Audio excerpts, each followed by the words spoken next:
حبيب ربنا وطبيبنا وطبيب قلوبنا وأرواحنا ومولانا محمدا عبده ورسوله الذي أرسله بالحق بشيرا ونذيرا وداعيا إلى الله بإذنه وسراجا وقمرا منيرا أما بعد فأعوذ بالله من الشيطان الرجيم بسم الله الرحمن الرحيم والعاديات ضبحا فالموريات قدحا فالمغيرات صبحا فأثرن به نقعا فوسطن به جمعا إن الإنسان لربه لكنود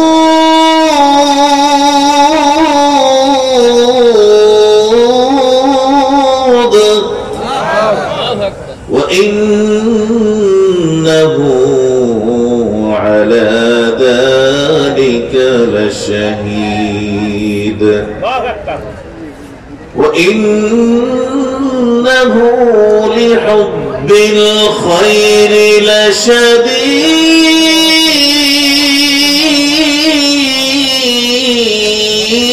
لشديد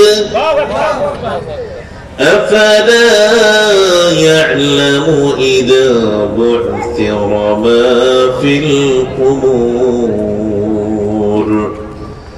وحصل ما في الصدور إن ربهم بهم يومئذ لخبير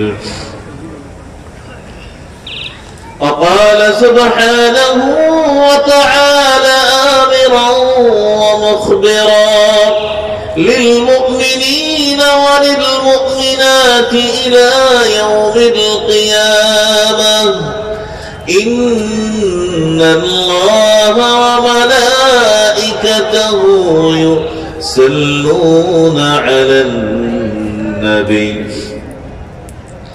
يا أيها الذين آمنوا صلوا عليه وسلموا تسليما আমরা একটু নামাজের দুরূদ পড়ব اللهم صل على محمد وعلى آل محمد كما صليت على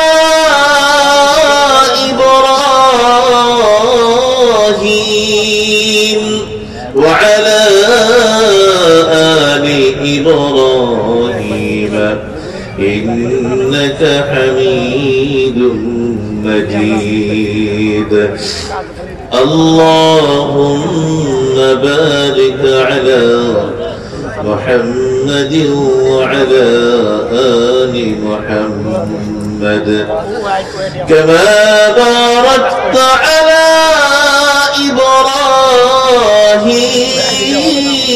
إبراهيم وعلى آل إبراهيم إنك حميد مجيد بلغ العلا بكماله كشف الدجى بجماله حسنت جميع خصاله صلوا عليه وآله سبحانك لا علم لنا إلا ما علمتنا إنك أنت العليم الحكيم رب اشرح لي صدري ويسر لي أمري واحلل عقدة من لساني يفقهوا قولي معزز محترم উপস্থিত আজকের আলমানহাল দারুল উলুম মাদ্রাসার হাফেজ ছাত্রদের পাগড়ি প্রদান উপলক্ষে ওয়াজ ও দোয়ার মাহফিলে সম্মানিত সভাপতি, বিশেষ অতিথি, প্রধান অতিথি, উপস্থিত উলামায়ে কেরাম, উপস্থিত আমার সামনে দিনদরদি মুসলমান ভাইয়েরা, পর্দার আড়ালের মা ও বোনেরা, আল্লাহ রাব্বুল ইজ্জাতুল জালালের দরবারে লাখো কোটি শুকর ও সুজুদ পেশ করছি, যিনি আমাদেরকে এখন এই গভীর রাতে কনকনে শীতের মধ্যে অনেক মুসল্লিদের মধ্যে থেকে আমাদেরকে, আপনাকে আমাকে বাছাই করে এখানে বসিয়ে রেখেছেন কিছুদিনে আলোচনা করার এবং শোনার জন্য। আল্লাহ রাব্বুল আলামিন এই তৌফিক দেওয়ার কারণে আল্লাহর শুকরিয়া আদায় করছি। আমরা সকলে বলছি আলহামদুলিল্লাহ। কম মানুষ বলে আসতে বললেন, তাই না? জোরে বলা যাবে না একটু? আল্লাহর হাবিব সাল্লাল্লাহু আলাইহি ওয়াসাল্লাম বদরের যুদ্ধে গেলেন মাত্র 313 জনকে নিয়ে। কতজন? আরবের বড় একটি বাহিনীর সাথে যুদ্ধের জন্য, কাউন্টার যুদ্ধের জন্য, আত্মরক্ষার জন্য তিনি মাত্র 313 জনকে দিলেন। আল্লাহ রাব্বুল আলামিন আয়াত নাযিল করে বললেন, كم من فئة قليلة غلبت فئة كثيرة بإذن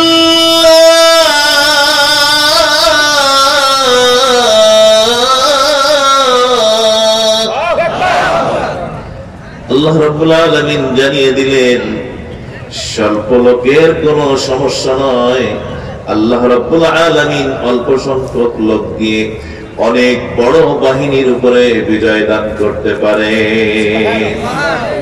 সুতরাং অল্প সংখ্যা কোনো বিষয় নয়।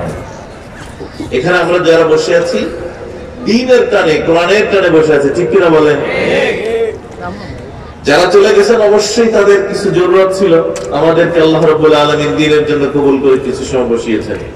আমি ছোট্ট একটু সূরা তেলাওয়াত করেছি, আরেকদিন হাবিব সাহেব কথা বলেছেন অনেক চমৎকার।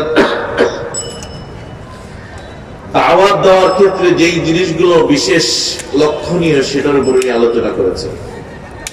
একটি কথা খুব ভালো লেগেছে, সেটা হলো দাওয়াত দেওয়ার ক্ষেত্রে কথাগুলো যেন সঠিক এবং সত্য হয়।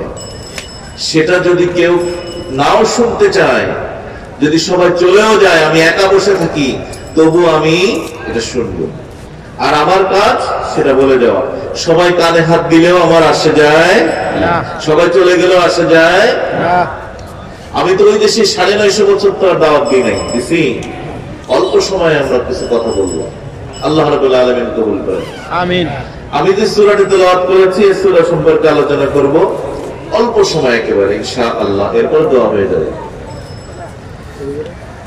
এই সূরাটি সূরা আদিয়াত, আমি মাঝে মাঝে এটা আলোচনা করছি বছর। এই সূরার মধ্যে আল্লাহ রাব্বুল আলামিন একটি ঘোড়ার 4টি কসম করেছেন, 5টি কসম করেছেন। কয়টি কসম? আমার দিকে বুঝতে পারতেছেন? কয়টি কসম করেছেন? 5টি কসম করেছেন। ঘোড়ার 5টি কসম করার পরে আল্লাহ রাব্বুল আলামিন মানুষের 2টি চরিত্রের কথা বলেছেন। কয়টা চরিত্রের? 2টি চরিত্রের কথা। এরপরে আল্লাহ রাব্বুল আলামিন কিয়ামতের কথা বলে এই সূরাকে শেষ করেছেন। তো প্রথমে 5টি কসম করেছেন। কয়টি কসম? কাকে নিয়ে? ঘোড়াকে নিয়ে। আল্লাহ রাব্বুল আলামিন যখন কসম করেন তখন ওয়াও ব্যবহার করেন। কি করেন? ওয়াও। যেমন والفجر وليال عشر والفجر ফজরের কসম আল্লাহ রাব্বুল আলামিন অন্যত্র বলেন والتين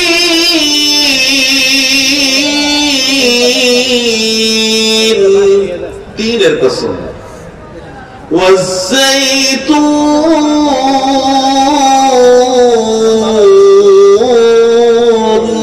মানে জাইতুনের কসম তিনের কসম জাইতুনের কসম তাহলে ওয়াও ব্যবহার করে কি জন্য কসম করার জন্য এখানে আল্লাহ রাব্বুল আলামিন তার ব্যতিক্রম করেননি আল্লাহ রাব্বুল আলামিন বললেন ওয়ালআদিয়াতি দবহা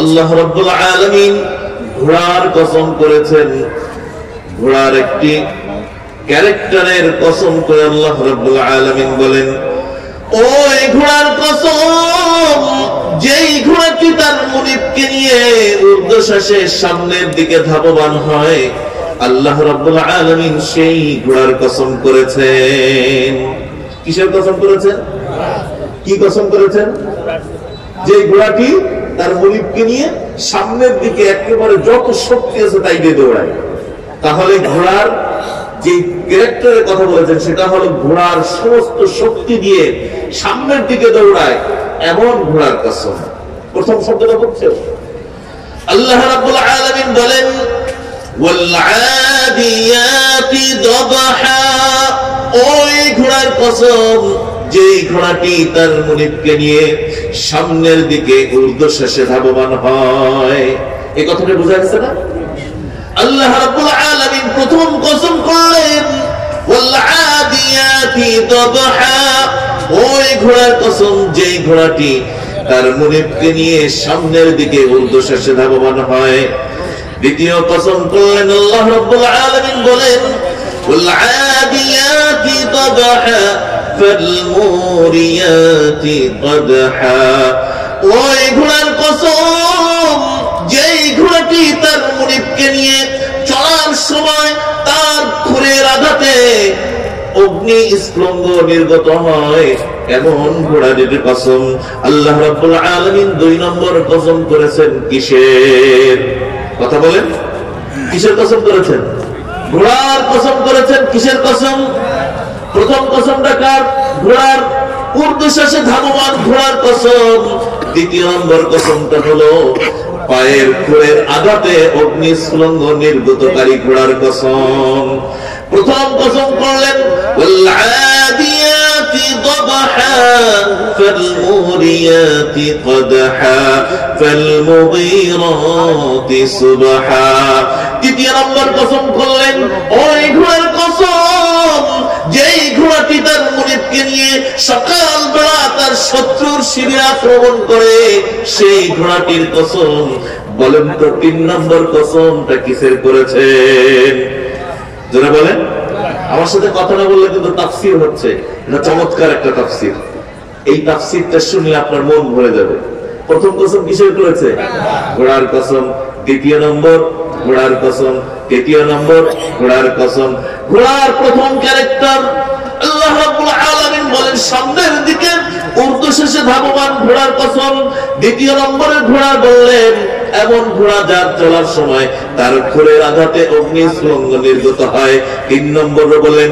সকালবেলা অন্ধকার থাকতে শত্রুর শিবিরে আক্রমণ করে এমন ঘোড়ার কসম কয়টা হয়েছে কসম সবাই বলেন কয়টা আল্লাহ রাব্বুল আলামিন বলেন ওয়ালআদিয়াতি দবহা فالموريات قدحا فالمغيرات صبحا فأثرن به نقعا ওই ঘোড়ার কসম যেই ঘোড়াটি সকালবেলার শিশির ভিজা মাটিতে যদি দৌড়ায় তার খুরের আঘাতে ধুলোগুলো আসমানের সাথে বাতাসের সাথে মিশে যায় এমন ঘোড়ার কসম বলেন তো দেখি চার নম্বর কসমটা রব কিসের খেয়েছেন যারা বলেন এইটার ক্যারেক্টার কি যে ঘোড়াটি এই মাটির মধ্যে দিয়ে যদি দৌড়ায় তার খুরের আঘাতে এই ধুলাগুলো বাতাসের সাথে মিশে যায়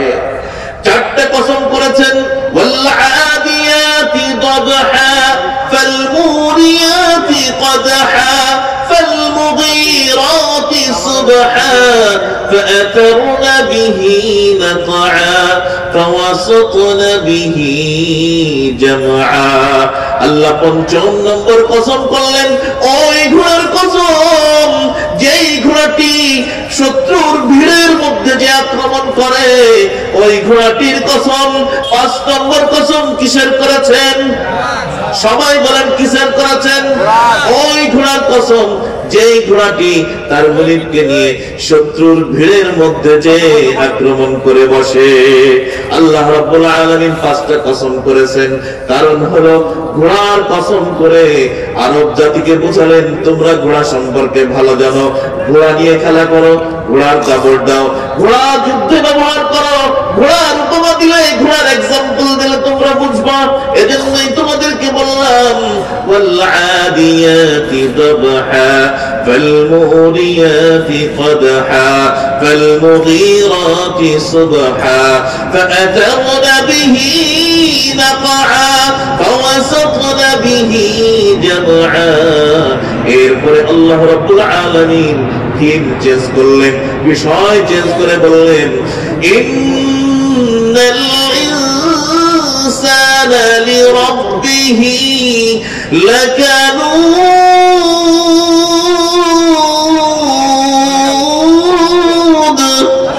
আল্লাহ রাব্বুল আলামিন বলেন ও দুনিয়ার মানুষ, তোমরা তো তোমার রবের প্রতি বড়ই অকৃতজ্ঞ।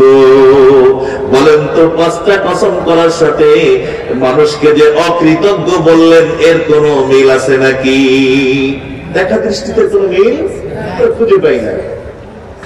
আল্লাহ রাব্বুল আলামিন মানুষকে বললেন ও দুনিয়ার মানুষ ইন্নাল ইনসানা লিরাব্বিহি লাকানুদ। তোমরা তোমার রবের প্রতি বড়ই অকৃতজ্ঞ। তোমরা তোমার রবের প্রতি বড় অকৃতজ্ঞ। কিভাবে অকৃতজ্ঞ? আবার সেই জিনিসটা জানলে তারপরে আমরা বুঝতে পারবো আসলে 5টি কসম কেন করেছেন। তাহলে কৃতজ্ঞ এবং অকৃতজ্ঞ তো জেনে আসি, হ্যাঁ জানতে চাই। আল্লাহ রাব্বুল আলামিন যখন আপনাকে আমাকে দুনিয়াতে পাঠাবেন, মায়ের গর্ভের মধ্যে দিলেন, আল্লাহ রাব্বুল আলামিন যে অবস্থায় আপনাকে আমাকে মায়ের গর্ভে দিলেন, আল্লাহ রাব্বুল আলামিন সেই অবস্থার নাম দিলেন নুতফা। সেটার নাম দিলেন কি? সেটার নাম কি? সবাই বলে সেটার নাম কি? নুতফা। আল্লাহ রাব্বুল আলামিন বললেন ফেরেশতাদেরকে বললেন এই নুতফার উপরে কর্মযজ্ঞ চালাও। আচ্ছা বলেন তো মাটি ঘষতে ঘষতে কোনদিন কি স্বর্ণ হয় না? আচ্ছা পাথর হয়ে যায় না? তাহলে নুতফা ঘষলে নুতফার উপরে কোন ধরনের কর্ম করলে এটাকে আল্লাহ রাব্বুল আলামিন অন্য একটা স্টেজে নিতে চান? ফেরেশতাদেরকে বললেন আমি একটা স্টেজে নিতে চাই, 40 দিন টাইম তোমাকে দিলাম, এর মধ্যে আমাকে এটাকে আলাকা বানিয়ে দিতে হবে। কি বানিয়ে দিতে হবে? আলাকা। 40 দিন এটার পিছনে কাজ করলো ফেরেশতারা, এর পিছনে 40 দিন কাজ করলাম। এরপরে ফেরেশতারা ঘোষণা করলো সুম্মা আলাকা, এরপরে এটাকে একটা রক্তের একটা জমাট বাঁধা রক্তে পরিণত করলাম। এরপর আল্লাহ রাব্বুল আলামিন ফেরেশতাদেরকে বলেন আবার কাজ করতে থাকো। এরপরে কিছুদিন পরে 120 দিন হয়ে গেল, যখন আল্লাহ রাব্বুল আলামিনের ফেরেশতারা ঘোষণা করলেন হাদা হুয়াল মুতগা। প্রথম অবস্থার নাম নুতফা, 30 দিন 40 দিন পরে এটার নাম হলো আলাকা, এরপর আরো 40 দিন পরে 80 দিনের দিন হলো মুদগা। আল্লাহ রাব্বুল আলামিন 120 দিনের দিন আল্লাহ রাব্বুল আলামিন বললেন সুম্মা সাওয়াকা রাজুলা। ও দুনিয়ার মানুষ শুনে নাও, শুনে নাও, এমন সময় আমি রব তোমাকে একটা স্ট্রাকচার দিলাম, একটা অবকাঠামো বানালাম, এরপরে নাকসুহা লাহমা, তোমার উপরে আমি গোশত চড়াইলাম, এরপরে তোমার মধ্যে ফেরেশতাদেরকে দিয়ে আমি একটা রূহ ঢুকিয়ে দিলাম, এরপরে আমি রব তোমাকে বলে দিলাম সুম্মা সাওয়াকা রাজুলা, আমি তোমাকে সুন্দর রূপ দিয়ে একটা মানবের আকৃতি করে দিলাম, তোমার মধ্যে এখন রূহ দিয়ে দিলাম, এখন তোমার খাদ্যের প্রয়োজন। এই 120 দিনের মধ্যে তোমার খাদ্যের প্রয়োজন হয় নাই, 120 দিন পরে তোমার মধ্যে রূহ দেওয়ার পরে খাদ্যের প্রয়োজন। বলো তো দেখি গোলাম, পৃথিবীর কোন বাবা তার কোটি কোটি কোটি কোটি সম্পদ থাকার পরে কোন বাবা তার সম্ভব কিনা তার এই সন্তানের জন্য তার মায়ের পেটের মধ্যে এখন কোন খাবার পৌঁছাতে পারে? দুনিয়ার কোন ক্ষমতা নাই, দুনিয়ার কোন অর্থ নাই, দুনিয়ার কোন ব্যবস্থা নাই, দুনিয়ার কোন টেকনোলজি নাই, এমন কোন বিদ্যা নাই এই সন্তানের কাছে তার বাবা খাদ্য পৌঁছাতে পারে। আমি রব তোমাকে এত সুন্দর করে বানাইলাম, আমি তো রাজ্জাক, আমি তো তোমাকে রিজিক দেই, এখন তোমাকে রিজিক দেওয়ার মালিক আমি। দুনিয়ার কোন শক্তি তোমাকে রিজিক দিতে পারে না, এখন তো আমি তোমাকে রিজিক দিতে হবে।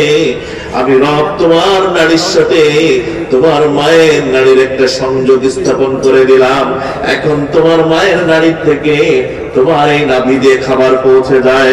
বলো তো গোলাম, তোমার মুখ দিয়ে খাবার না দিয়ে তোমার নাভি দিয়ে আমি খাবার পৌঁছাইলাম, দুনিয়ার কোন ক্ষমতা আছে নাকি এখানে দিয়ে নাভির মধ্যে দিয়ে তোমার কাছে খাবার পৌঁছাতে পারে? বল গোলাম, আমি রব ছাড়া এমন ক্ষমতা কারোর আছে নাকি? এমন ক্ষমতা কারোর নাই। সুতরাং আমি রব তোমাকে সেখানে খাবার দিয়েছি, এরপরে তুমি আস্তে আস্তে মায়ের পেটের মধ্যে বড় হতে শুরু করলে। 10 মাস 10 দিন যখন হয়ে গেল, তোমার এখন দুনিয়া দেখার পালা। তোমার মায়ের পেটের মধ্যে আমি বেদনা শুরু করে দিলাম, আনন্দের জ্বর বয়ে গেল তোমার ঘরে। মানুষ তোমাকে দেখতে আসলো, আমি একটা ধাক্কা দিয়ে আমি দুনিয়ার মধ্যে তোমাকে দিয়ে দিলাম। ডাক্তার নার্স তোমার মায়ের নাভির সাথে যে নাভিটা আমি স্থাপন করেছিলাম সেটাকে কাট অফ করে দিল। বলো তো গোলাম, দুনিয়ায় চলে এসেছো, মানুষের সামনে এসেছো, এখনো কি কোনো মানুষ পারে আমি যেখান দিয়ে তোমাকে খাবার পৌঁছেছি সেখান দিয়ে তোমাকে খাবার দেয়? পারবে? আমি তোমাকে যেখান দিয়ে খাবার দিতে পারে না সেখান দিয়ে তোমাকে খাবারের ব্যবস্থা করলাম। অথচ তুমি দুনিয়াতে, তুমি এখন বড় হয়েছ, তুমি এখন বুঝতে শিখেছো, আমি তোমাকে আযান দিয়ে ডাক দিলাম, আমি তো তোমার সেই রব যেই রব তোমার মায়ের পেটের মধ্যে খাদ্য দিয়েছিলাম। আমার কুদরতি পায়ে একটু কদমে একটু সিজদা দাও, তুমি তখন তো আসে না। আমি রব এই জন্য ঘোষণা করে দিলাম, ইন্নাল ইনসানা লিরাব্বিহি লাকানুদ। দুনিয়ার মানুষ তোমরা বড়ই নেমো খারাপ, তোমরা বড়ই রবের অকৃতজ্ঞ, তোমরা সেই দিনের কথা ভুলে গেলে। আমি তোমাকে ডাকলে আমার কদমে তুমি আসো না। এবার ডাক্তার বলে দিল, মায়ের দুধের কোনো বিকল্প নেই। কারণটা কি তোমার জানা নাই? তুমি যখন দুনিয়াতে এসেছো, তোমার এখন খাদ্যের প্রয়োজন মুখ দিয়ে। দুনিয়ার মানুষ কেমন ভাবে খায়, তোমার এখন মুখ দিয়ে খাবার খেতে হবে। বলো তো গোলাম, তোমার মুখটা কি এতই প্রস্তুত যে এখন তুমি কোনো গরম খাবার খাবে? তোমার ঠোঁটগুলো অনেক নরম, তোমার জিহ্বাটা অনেক তুলতুলে।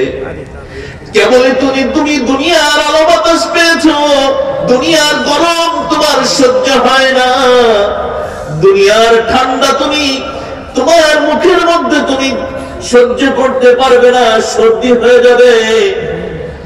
তুমি কোন পাতলা খাবার খেলে তোমার পাতলা পায়খানা হতে পারে, আর কোন শক্ত খাবার খেলে তোমার কষা হয়ে যেতে পারে। তোমার লিভার গুলো এখনো সাপোর্ট করে না রে গোলাম। এজন্যই তো তুমি দুনিয়ায় আসার আগেই আমি তোমার খাদ্য প্রস্তুত করলাম। তোমার মায়ের বুকের মধ্যে আমি তোমার খাদ্য এমন খাদ্য দিলাম যেটা খুব বেশি গরম নয় আবার ঠান্ডাও নয়। এমন খাদ্য দিলাম যেটা খুব পাতলাও নয় আবার বেশি ঘনও নয়। তোমার লিভার যেটা সাপোর্ট করে, তোমার তুলতুলে ঠোঁট যেটা সাপোর্ট করে, তোমার মুখের মধ্যে জিহ্বা যেটা সাপোর্ট করে, আমি এমন খাবার প্রস্তুত করলাম। বলো তো গোলাম, তোমার মায়ের বুকের মধ্যে যে এই দুধটা আমি দিয়েছি, পৃথিবীর সকলকে ডেকে জিজ্ঞাসা করো তোমার জন্য এই দুধের কোনো বিকল্প আছে নাকি? আমি এমন খাবার তোমাকে দিলাম যেই খাবারের কোনো বিকল্প হয় না। ডাক্তার ডাক দিয়ে বলল, মায়ের শাল দুধ বাচ্চার জন্য ভ্যাকসিন। কারণ আমি তোমাকে এত ভালোবাসি, তোমার জীবনে রোগ বলা হবে, দুনিয়ার থেকে অনেক রকমের ব্যাকটেরিয়া তোমাকে আক্রমণ করবে। তোমাকে সে আক্রমণ থেকে রক্ষার জন্য তোমার মায়ের দুধের মধ্যে আমি ভ্যাকসিন দিয়ে দিলাম। আমি তোমাকে ডাকলাম, ফজরে তোমাকে ডাকা হলো, as-salatu খায়রুম মিনান নাওম। তুমি তখনও তো আমার কাছে এলে না, আমার কুদরতি পায়ে সিজদা দিলে না। এজন্যই তো বললাম, ইন্নাল ইনসানা লিরাব্বিহি লাকানুদ। নিশ্চয়ই মানুষ তোমরা বড়ই নেমুখ হারাম, তোমরা তোমার রবের বড় অকৃতজ্ঞ। কিছুদিন যাওয়ার পরে ডাক্তার এবং পাশের মানুষ বলতে লাগলো, একটু বাড়তি খাবারের প্রয়োজন। একবার কি চিন্তা করে দেখেছো, তুমি যখন দুনিয়াতে এসেছো তোমার মুখের মধ্যে কোনো দাঁত ছিল না।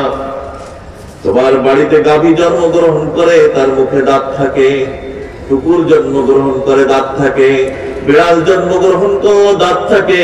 তোমার মুখে আমি কোনো দাঁত দেই নাই, কারণ তোমার দাঁতের আঘাতে তোমার মা যেন কষ্ট না পায়। এখন তোমার ছোট ছোট খাবার তুমি দেখো তোমার মা খায়, তোমার সেটা খেতে ইচ্ছা করে। আমি রব তোমার মুখের মধ্যে ছোট ছোট দুটো দাঁত দিয়ে দিলাম, মুক্তার মতো দুইটা দাঁত তোমার সামনের দিক দিয়ে গজালো। তোমার মা তোমার বাবাকে ডেকে বললো, দেখে যাও দেখে যাও, একটু একটা সুসংবাদ তোমার জন্য আছে, তোমার সন্তানের কলিজার টুকরার মুখে দাঁত উঠেছে। আবার সবার মধ্যে আনন্দের জ্বর বয়ে গেল, সবাই এসে হাত দিয়ে দেখতে লাগলো তোমার মুখের মধ্যে এখন দাঁত হয়েছে। সবাই সেটা হাত দিয়ে একবার চেক করে দেখে। গোলাম, তুমি জানো এই দাঁত দেওয়ার মালিক হলাম কে? আবার চিৎকার করে বলেন, এই দাঁত দেওয়ার মালিক কে? আবার বলেন না কে? ওই আল্লাহ বলেন, আমি তোমাকে যেই সময় দাঁত ছিল না আমি তোমাকে দাঁত দিলাম, আমি সেই রব তোমাকে ডাকি। আমার কুদরতি পায়ে একটু সিজদা করে যাও, কিন্তু তুমি আসো না, এজন্যই তো আমি বললাম, ইন্নাল ইনসানা লিরাব্বিহি লাকানুদ। নিশ্চয়ই তোমরা বড়ই নেমুখ হারাম। যখন তোমার মুখের মধ্যে দাঁতের প্রয়োজন ছিল আমি রব তোমাকে দাঁত দিলাম। বলো তো গোলাম, এই দাঁত দেওয়ার পৃথিবীর কোন মানুষের কোন ক্ষমতা ছিল নাকি? এবার কিছুদিন যাওয়ার পরে আবার তোমার আরো শক্তিশালী খাবারের প্রয়োজন, তোমার স্ট্যামিনার প্রয়োজন, তোমার আরো স্ট্রঙ্গার হওয়া দরকার। এজন্য তোমার আরো বাড়তি খাবার, শক্ত শক্ত খাবারের প্রয়োজন। এবার তোমার এই মুখের মধ্যে নরম নরম মুক্তার মতো দাঁতগুলো নিয়ে আমি এবার তোমাকে অনেক মজবুত, অনেক স্ট্রং কিছু দাঁত দিয়ে দিলাম। আমি যেই রব তোমাকে দাঁত দেই, অথচ তুমি এই দাঁতগুলো ওঠার পরে তুমি ইন্দুরের গাড়ার কাছে চলে যাও। ইন্দুরের কাছে যে বলে, ইন্দুর ভাই আমার দাঁত দুটে দাও, তোমার দাঁত দুটে দাও। বলেন কি বলেন না? ছেলেদেরকে পাঠায় দেন, যা ইন্দুরের গাড়ার ভিতর দিয়ে। দাঁত দিয়েছেন কে? ধরে বলেন, দাঁত দিয়েছে কে? আসতে বলেন, দাঁত দিয়েছে কে? সেই রব বলেন, দাঁত দিলাম আমি, দাঁত দেওয়ার মালিক হলাম আমি। আর তুমি চলে যাও আরেকজনের কাছে আমার কুদরতি পায়ে সিজদা দিতে আসো না। এজন্যই বললাম ইন্নাল ইনসানা লিরাব্বিহি লাকানুদ, নিশ্চয় নিশ্চয় তুমি বড় নেমুখারাম, তুমি বড় তোমার রবের অকৃতজ্ঞ। ঠিক বলেছেন কিনা? দাঁত দিলেন, আবার দাঁত নিলেন, আবার দাঁত দিলেন, আবার বড় হয়ে গেলে আপনার পেটে সয় না। সবার বড় বড়, কেউ যদি জিজ্ঞেস করে দাদা তোমাদের বড় একটা বল মাছ নিয়ে আসিস, আর বল মাছের মাথা খেতে চাইনি, কিন্তু এখন তো তোমার বল মাছের মাথা আর ওই নলি এখন তোমার পেটে সহ্য হয় না, এদিন আস্তে আস্তে মাড়ির দাঁত অন্য দাঁত আস্তে আস্তে নিয়ে গেছে। বুঝেন নাই? এই রবের কথা আমরা চিন্তা করি না। রব বলেন তোমাকে তো আমি সব দিলাম, আমি তোমার কাছে মাত্র সারাদিনে মাত্র 30 মিনিট 35 মিনিট চাইছি, এইটুকু তুমি আমাকে দিতে পারো না। অথচ শ্রমিক ভাইরা, আপনারা যারা শ্রম দেন, যারা গার্মেন্টসে চাকরি করেন, তারা এক একজন হয়তো এই শ্রম দেওয়ার জন্য, শ্রমিক যারা আছেন কাজ করার জন্য হয়তো 30,000 35,000 40,000 টাকা বেতন পান। ঠিক কিনা বলেন? কিন্তু কি কি নিয়ম ফলো করতে হয়? 8টার মধ্যে ঢুকতে হবে, এরপরে 5টার আগে বেরোনো যাবে না, এরপরে যে কাজগুলো দিবে 100% সেগুলো কমপ্লিট করতে হবে, এরপরে মাঝখানে যদি কোনো অফিসার চলে আসে দাঁড়িয়ে সালাম দিতে হবে, আর যদি মালিক আসে তাহলে তো যত রকমের আদব আছে, সম্মান আছে, হাত জোড় করে দাঁড়ায় থাকতে হবে, তাই না? আচ্ছা, এত কিছু দিলেন কিসের বিনিময়ে? 30,000 টাকা। কিসের বিনিময়ে? দিনের 10 ঘন্টা আপনি দিয়ে দিলেন 30,000 টাকার বিনিময়ে।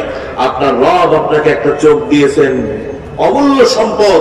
আপনার একটা চোখ যদি নিয়ে যায়, বলেন পৃথিবীর কোন ক্ষমতা আছে এই চোখটাকে ফিরিয়ে দিতে পারে? অথচ আল্লাহ বলেন আমি তো সেই 10 ঘন্টা চাই নাই, আদব চাই নাই, সালাম চাই নাই, শুধুমাত্র আমার কুদরতি পায়ে একটু সিজদা দেওয়া। তুমি তো আসো না, তুমি তো আসো না। এই জন্য আমি তোমাকে বললাম ইন্নাল ইনসানা লিরাব্বিহি লাকানুদ,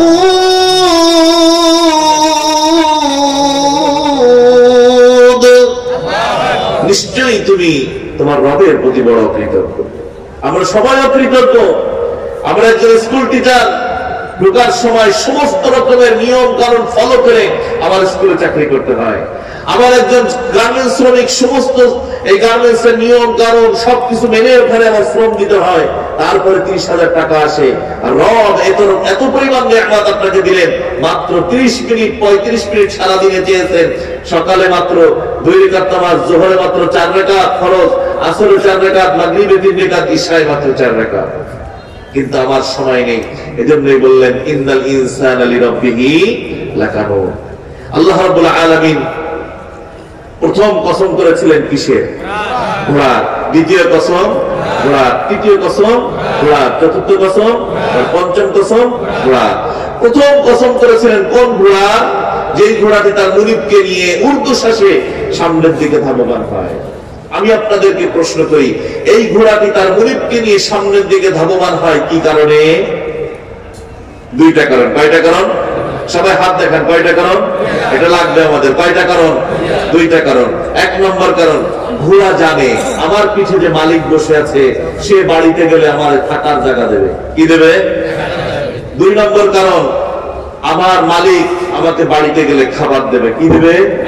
কয়টা কারণ? 1 নম্বর থাকার জায়গা, 2 নম্বর খাবার জায়গা। খাবার মালিক উৎপাদন করে না আল্লাহর দেওয়া খাবার? আল্লাহর দেওয়া খাবার মালিক তার সামনে এনে দেয়।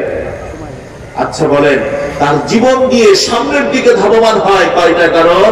2টা কারণ। আল্লাহ রাব্বুল আলামিন বলেন ওয়াল আদিয়াতি যাবহা, ওই ঘোড়ার কসম যে ঘোড়াটি তার মুনিবকে নিয়ে সামনের দিকে ধাবমান হয়। কারণ কয়টা? 1 নম্বর কারণ, মালিক তাকে থাকতে দেয়। 2 নম্বর কারণ, মালিক তাকে খেতে দেয়। রব বলেন আমি তোমাকে খেতে দিলাম, আমি তোমাকে থাকতে দিলাম, আমি তোমাকে জীবন পর্যন্ত দিলাম। গোলাম তুমি বলো, তুমি কি আমার জন্য কোনদিন এরকম দৌড়েছো? তুমি তো কোনদিন আমার জন্য দৌড়ে মসজিদে আসো নাই। এজন্যই তো বললাম ইন্নাল ইনসানা লিরাব্বিহি লাকানুদ, নিশ্চয় গোলাম তুমি তোমার রবের প্রতি বড় কৃতজ্ঞ। 2 নম্বর আল্লাহ রাব্বুল আলামিন বললেন ফালমুরিয়াতি কদহা, ওই ঘোড়ার কসম যেই ঘোড়াটি চলার সময় তার খুরের আঘাতে অগ্নিস্ফুলিঙ্গ নির্গত হয়। বলেন তো এমন কোন ঘোড়া আছে নাকি তার অগ্নিস্ফুলিঙ্গ নির্গত হলে ব্যথা এসে দাঁড়িয়ে পড়ে? কারণ দাঁড়ায় না, কারণ হলো দুইটা। কয়টা? কয়টা কারণ?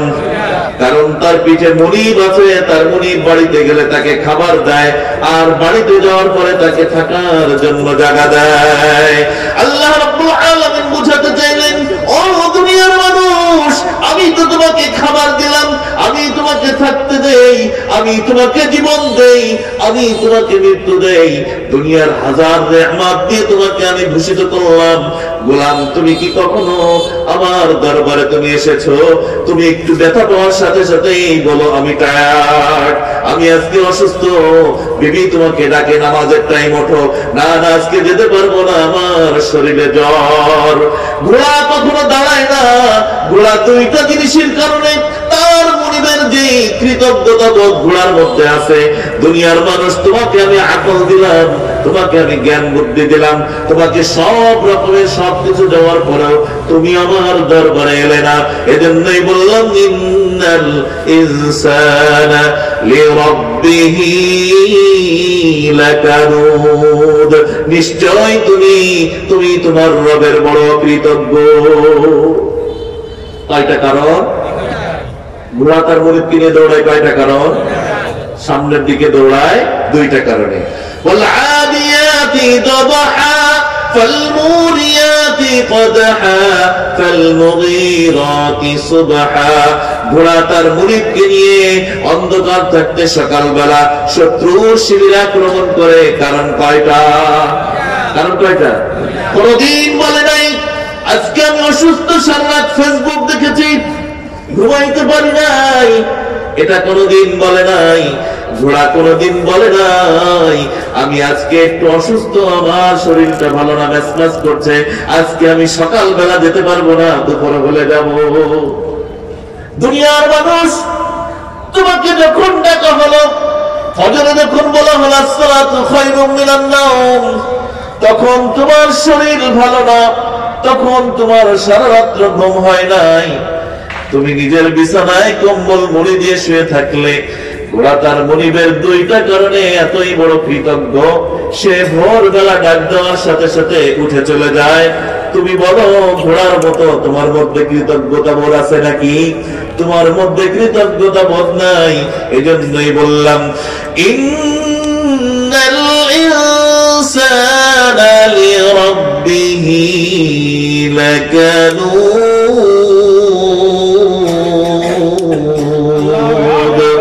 নিশ্চয় তুমি তোমার রবের বড় কৃতজ্ঞ। এজন্যই আল্লাহ রাব্বুল আলামিন কসম করে ঘোড়ার সাথে মানুষকে বলেছেন, দেখো দুইটা জিনিসের কারণে ঘোড়া তার মুনিবের সব কথা মেনে নেয়। লাস্ট যে কসমটি করেছেন সেটা হলো একেবারে শত্রুর ভিড়ের যে আক্রমণ করে। আচ্ছা বলো তো, ঘোড়া জানে যে শত্রুর আঘাতে, শত্রুর তরবারির আঘাতে তার জীবন যেতে পারে, তারপরও কি সে দাঁড়িয়ে থাকে না ঢুকে যায়? তাহলে কেন যায়? দুইটা কারণ। কয়টা কারণ? মুনিব তাকে খেতে দেয় আর থাকতে দেয়। আমি তোমাকে চোখ দিয়েছি, আমি তোমাকে নাক দিলাম, আমি তোমাকে জিহ্বা দিলাম, আমি তোমাকে কান দিলাম, আমি তোমাকে হাত দিলাম, আমি তোমাকে পাও দিলাম, আমি তোমার মধ্যে রূহ দিলাম, আমি তোমার মধ্যে দিল ও দিমাগ দিলাম, আমি রব তোমার হাজার রকমের নেয়ামত দিলাম। এইবার তুমি আমার ডাকে সাড়া দাও না। এজন্যই তো বললাম ইন্নাল ইনসানা লিরাব্বিহি লাকানুদ, নিশ্চয়ই তুমি তোমার রবের বড় কৃতজ্ঞ। আল্লাহ রাব্বুল আলামিন কুরআনুল কারীমের মধ্যে বলেন কলিলুম মিন ইবাদিয়াশ শাকুর, আমার অল্প সংখ্যক বান্দাই আমার শুকরিয়া আদায় করে। আজকে আমরা যারা আছি, আমরা সেই অল্প সংখ্যক বান্দা যারা আমরা শুকরিয়া আদায়ের জন্য এখনো বসে আছি। এই বড় প্যান্ডেল এত সুন্দর করে সাজানো, আমরা যদি না থাকি হক আদায় হবে? বলে হক আদায় হয় না। এজন্যই আজকের রাতটা আমরা আল্লাহর জন্য কুরবানি করেছি। আমরা সেই কলিলুম মিন ইবাদিয়াশ শাকুর, একেবারে সে স্বল্প সংখ্যক লোক যেই ঘোড়াটি তার মুনিবের প্রতি কৃতজ্ঞতা বোধ আছে, আমাদের রবের প্রতি কৃতজ্ঞতার বোধ আছে, এই কারণে বসে আছে। মুহতারাম হাজিরিন, আমরা যে মাদ্রাসার মাহফিলের জন্য আজকে এখানে বসে আছি, এই মাদ্রাসা এই মাহফিলটাকে আঞ্জাম দিয়েছেন প্রচন্ড রকমের কষ্ট, চেষ্টা ফিকির করে, বড় বক্তা এনে, এত সুন্দর প্যান্ডেল করে, মাইক এনে, সবকিছু সাজিয়ে গুছিয়ে আপনাদের জন্য এই ব্যবস্থাপনা করেছে, ঠিক কিনা বলেন? আমরা যদি এটাকে মূল্যায়ন না করি, তাহলে আমরা সেই কিয়ামতের দিন ওই যে ইন্নাস সামআ ওয়াল বাসার ওয়াল ফুয়াদ, একেবারে আমাদের চোখ, কান, আমাদের দিল, দিমাগ, প্রত্যেকটাকে আমাদের দিন আল্লাহর কাছে কি হবে? প্রশ্ন হবে, প্রত্যেকটাকে আল্লাহ জিজ্ঞাসা করবেন। তখন কিন্তু আপনি আমি আল্লাহর কাছে ঠিকই পড়ব।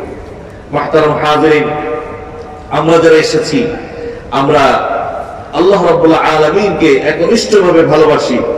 তিনি আমাদের রব, তিনি আমাদের সব, তিনি আমাদের মৃত্যু দেন, তিনি আমাদেরকে জীবন দেন, তিনি আমাদেরকে সন্তান দেন। সন্তান কোন পীর বাবা কেউ দিতে পারে? বলে? যদি পারতো তাহলে মুহাম্মদ রাসূলুল্লাহ সাল্লাল্লাহু আলাইহি ওয়াসাল্লাম সন্তান দিতে পারতেন। উনি আয়েশা সিদ্দিকা রাদিয়াল্লাহু তাআলা আনহা, ওনার স্ত্রী, সন্তান হয়েছিল? হয় নাই। কে না চায় তার একটা স্ত্রী কোল ভরে যাক, একটা সন্তান আসুক, কিন্তু সন্তান আসে নাই। কোন পীর, কোন কারো যদি বারবার মেয়ে সন্তান হয়, পীরের কাছে দৌড়ায় যে আমার একটা ছেলে দরকার। আচ্ছা বলেন তো, রাসূল সাল্লাল্লাহু আলাইহি ওয়াসাল্লামের কয়টা মেয়ে?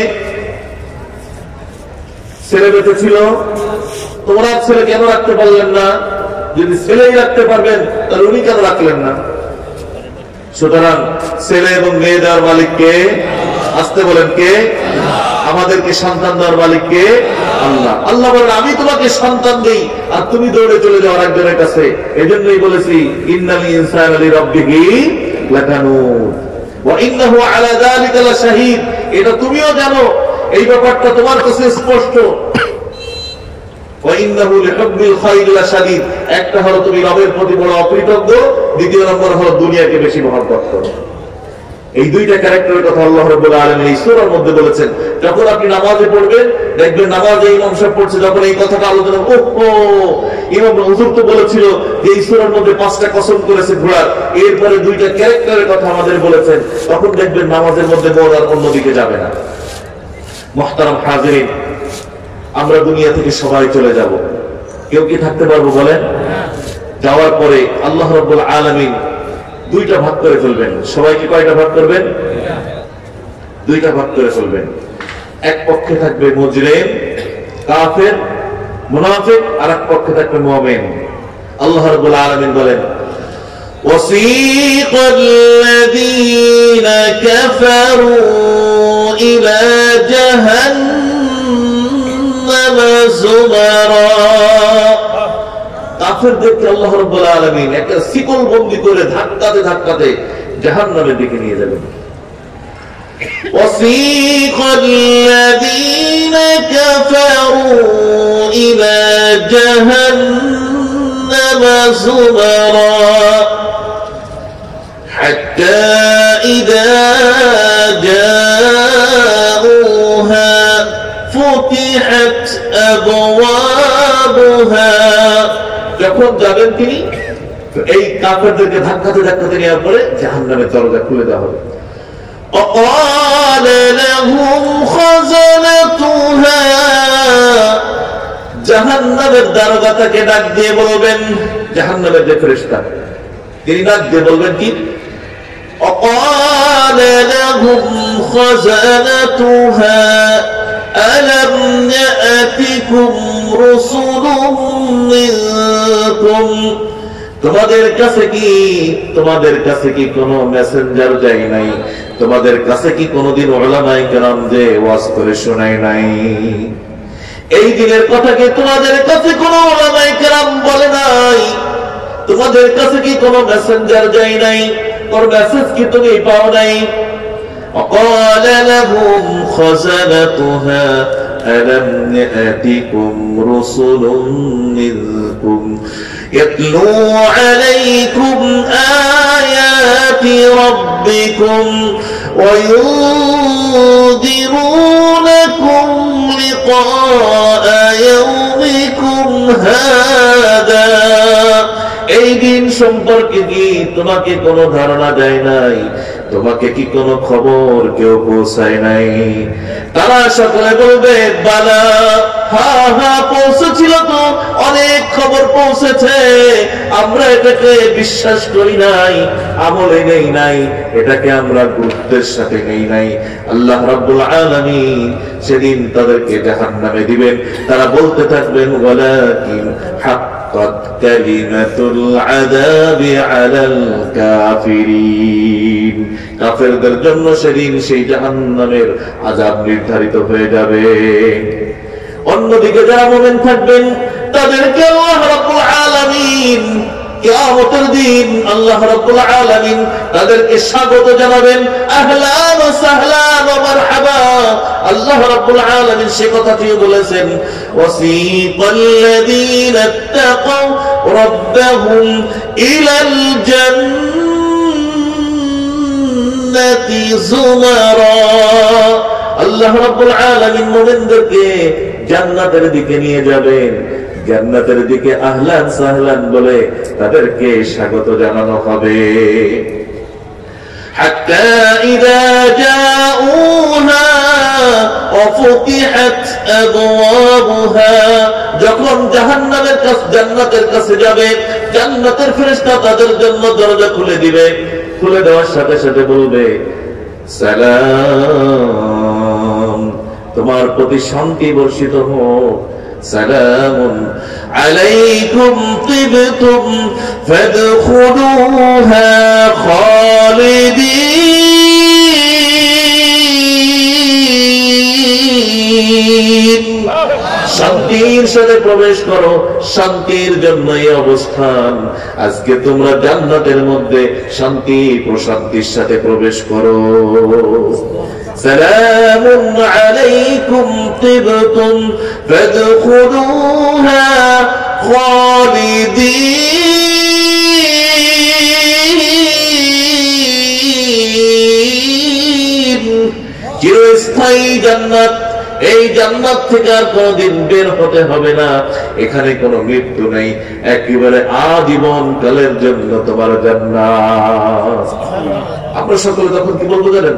আকালুল হামদুলিল্লাহ, জান্নাতীরা তখন বলবেন আলহামদুলিল্লাহ, আল্লাহ তোমার প্রশংসা।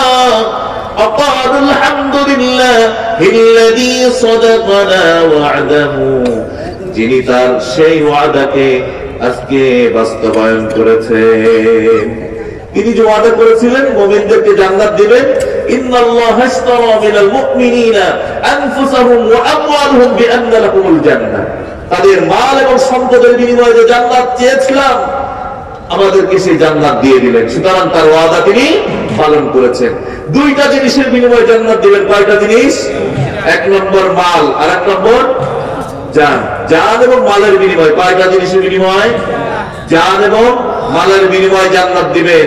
এই জান্নাত পেতে হলে দুটোই কিন্তু দেওয়া লাগবে। শুধু মাল দিলাম জান দিলাম না, জান দিলাম মাল দিলাম না, তাহলে কিন্তু হবে না। জানও দিতে হবে। ইসলামের জন্য যদি ডাক আসে, কোরআনের জন্য যদি ডাক আসে, আপনার আমার নিজের জানকে পরোয়া করে আমরা সবাই যাবো তো ইনশাআল্লাহ। আবার যদি মালের প্রয়োজন হয়, কোথাও যদি ইসলামের ক্রাইসিস হয়, ইমানের ক্রাইসিস হয়, কোরআনের ক্রাইসিস হয়, সেখানে যদি অর্থের প্রয়োজন আছে আমরা দিতে রাজি আছি কিনা? রাজি আছি। কুরআনুল কারীমের মধ্যে বলেন, আল্লাহ রাব্বুল আলামিন বলেন, ইয়া